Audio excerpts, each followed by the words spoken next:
Have you ever wondered what, actually happens every time someone swipes a company card? There's this massive, complex system that kicks into gear. And today, we're going to pull back that curtain. We're talking about the purchase cycle, the hidden process that controls every single dollar a company spends and how auditors make sure it's all on the level. So, let's start with a fun question that gets to the heart of a very serious problem. What's to stop an employee from just buying a personal yacht with the company card? It sounds kind of crazy, but how does a big company make sure its money is being spent on, say, office supplies and not, well, a new boat? The answer is a really powerful, structured system that we're about to break down. And that system has a name: the purchase cycle. Think of it as the official rule book for how a company buys everything it needs to run its business. We're talking everything from paper clips to heavy machinery. It's all about bringing some serious order to the potential chaos of daily spending. Now, to prevent that rogue yacht purchase, or even just honest mistakes, companies build in what auditors call internal controls.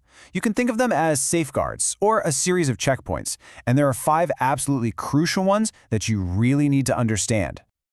First up, let's look at safeguard number 1, authorization of purchases. This is the very first step. Before a single cent is spent, someone has to give the purchase a green light. What this really does is answer 2 fundamental questions right from the get-go. First, is this purchase for a legitimate company reason? And second, are we buying too much of it or something we just don't need? This first checkpoint is designed to stop bad spending before it can even happen. Okay, next up is a big one. This is absolutely critical for preventing fraud. It's called separation of duties. So what this means is that the person who receives an order can't also be the person in charge of storing it, and they definitely can't be the person doing the accounting for it. It's kind of like needing 2 different people with 2 different keys to launch a missile. You make sure no single person controls the whole process, which makes it way, way harder for anyone to steal or cover their tracks. All right, safeguard number 3 is all about timing. Now, this might sound simple, but you'd be surprised getting this wrong can have huge consequences. This is what we call timely recording. A company has to record an expense as soon as it actually happens, not weeks or months down the line. This is so important because it ensures that the financial statements for, let's say, the month of June, actually reflect everything that happened in June. It's all about giving a true and timely picture of the company's financial health. So even with all those other safeguards in place, we still need a way to double-check everything, right? And that brings us to safeguard number 4, the independent review. This is pretty much what it sounds like, a second pair of eyes. Someone who had nothing to do with the original transaction comes in to review all the paperwork and make sure every single rule was followed.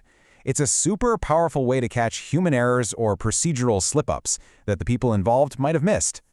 And at last, we get to the moment the money actually leaves the company's bank account. This is the final guard at the gate, and it's called the authorization of payment. And check this out, because it shows something really important. Not all payments are treated the same. See, a small payment might just need a department head to sign off, but as that amount gets bigger and bigger, the approval has to come from higher and higher up the food chain. For a massive expense, it might have to go all the way to the board of directors. This makes sure the big decisions get the big-time scrutiny they deserve. So the company has built this fortress of safeguards.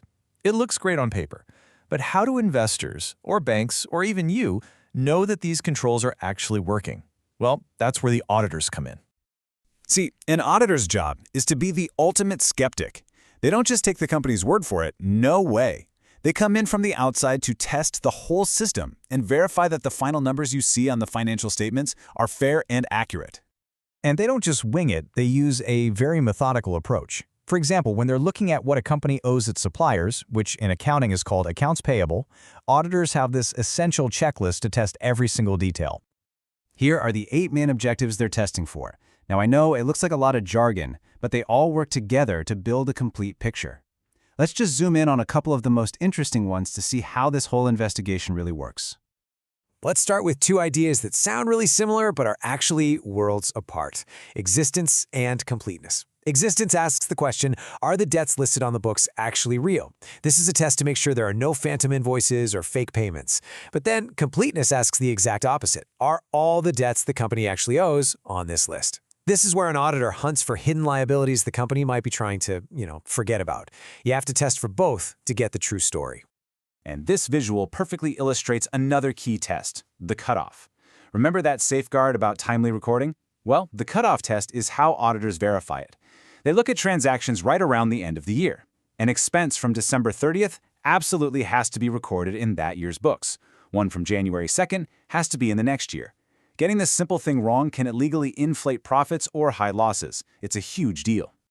So at the end of the day, all of these little tests, from checking signatures on an invoice to verifying dates on a shipping document, they all serve one primary objective. The big picture goal is to figure out if the company's financial statements are a fair and true presentation of reality, all according to the official rules of accounting. Okay, so we've been deep in the weeds with all these details. Let's zoom out for a second. Why do we go through all this trouble? Why does this incredibly detailed, almost painstaking process of controls and audits actually matter? Because it's about so much more than just catching mistakes or stopping fraud.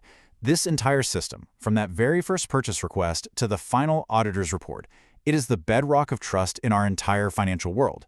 It's what gives investors the confidence to buy a company's stock, what gives banks the confidence to lend it money, and honestly, what gives employees the confidence that the company they work for is stable and honest.